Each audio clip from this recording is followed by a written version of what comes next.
It's 3 a.m. and you're wide awake again. Toss and turn in your bed, counting the fragments of a prior day, and dream for a brighter future. Time has passed since that night, but your hopes and dreams seem just as insurmountable. You try and craft your own path as the voices of those around you scorn your vision, but their hollow judgments follow you as though it were a shadow, downcast battle between egos. But that brings us back to here.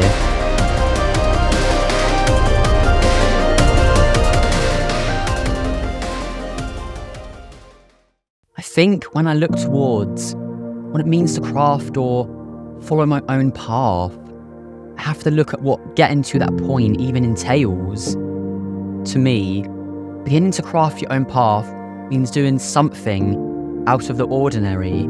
It means following what impulse within you that wants to create, that wants to learn, that wants to evolve. It's not always the easy path due to internal and external interference, but it's the choice that you want to make something of significant value. You can't just live a meaningless and mundane existence following the beaten path you're forced to be a part of. And for me, the beaten path is that path that everyone is expected to go down. You know, school, university, a soul-sucking 9-to-5 job, bills, potentially loveless marriage with a prospect of a few kids. It seems this path always seems to forget the actualization of any sort of happiness and intention. No consideration that every path looks different for each and every person.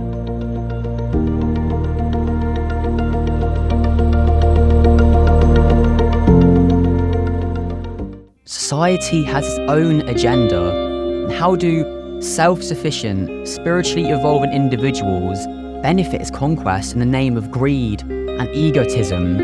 This is something that I began to see more clearly as I began to form my own mindset in a bid to make my own way in the world.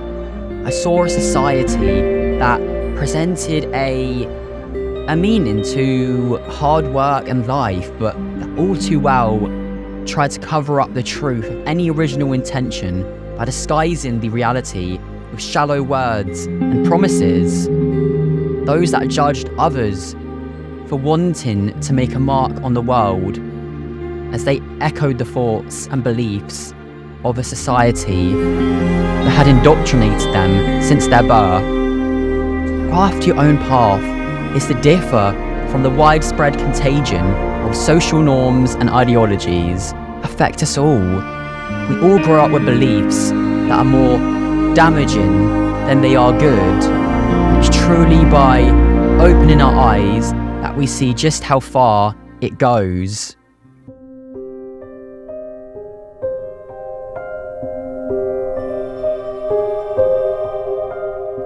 When I was growing up as a child, one of the first things that I remember being told was, what do I want to be? And perhaps I'd said that I want to be a writer, an artist, or perhaps I sat there thinking, just unable to think of an answer to quench their awaiting expectations. The truth was, when I was a child in those primary school days, at those ages of 8 to 11, I just wanted to be free. I felt trapped in my own skin, paralysed by this feeling of impending doom. Didn't know what this feeling was then, but I knew that something felt wrong, and that one day I would be something more than those stories of constant dejection and worthlessness. I transitioned into my secondary school days, aged 11, nearly 12. And at first it seemed improbable I would ever escape the crushing weight of a path I felt obligated to take. But I made some friends, flimsily channeled myself into work, had real joy in moments of expressed creativity, and I learnt to forget the weight of the obligation. Instead, aimlessly drifting on the path that I was embarking on, I hadn't yet seen. I was caught up in the wondrous coattails of biology, intricacies of the English language, splendid geography and cultures of the world, and the occasional burst of colour and insight from new art styles, dance, and stories I wanted to bring to life. It wasn't that I shouldn't have been happy in these moments, because I look back on these times with predominant happiness, but that I was blind to the destination of the taken path I was about to arrive at. Age 16, after this ride of installed experience and insight, I'd had many more moments of affliction and dread since those earlier days of secondary school. I still wanted to be hopeful. I desperately needed to hang on to those sparks of accomplishment and adventure that I thought would bring me to that happier place, just as it had done before. And so I listened to those that promised untold success, following the beaten path of science, maths, and calculation. There's simply no room for creativity, and the subjects that were labelled as such emphasised quantity and instruction over inspiration and enjoyment.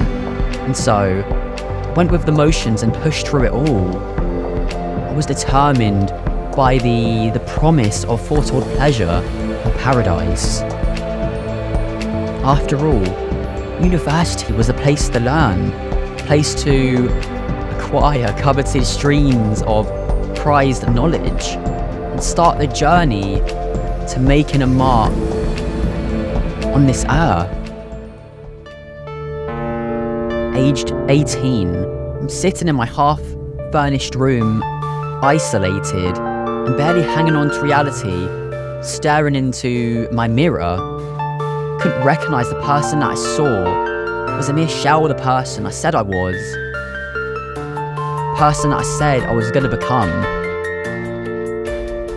And from that point on, it wasn't that many months later before I left university, and I left knowing things wouldn't be easy.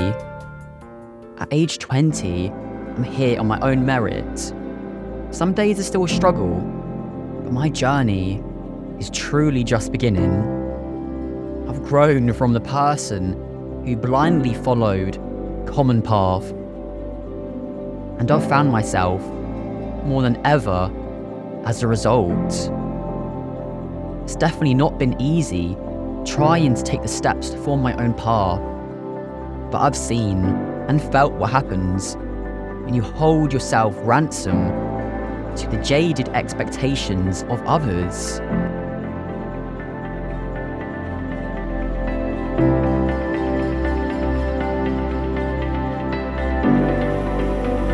In the end, no amount of misery is ever worth the hollow imitation of a path requiring you to relinquish your freedom. It's why I will always choose the path less travelled, despite the impaired expectations of society. And in part 2, I will address staying afloat amongst these interferences and live in a future uncertain to change.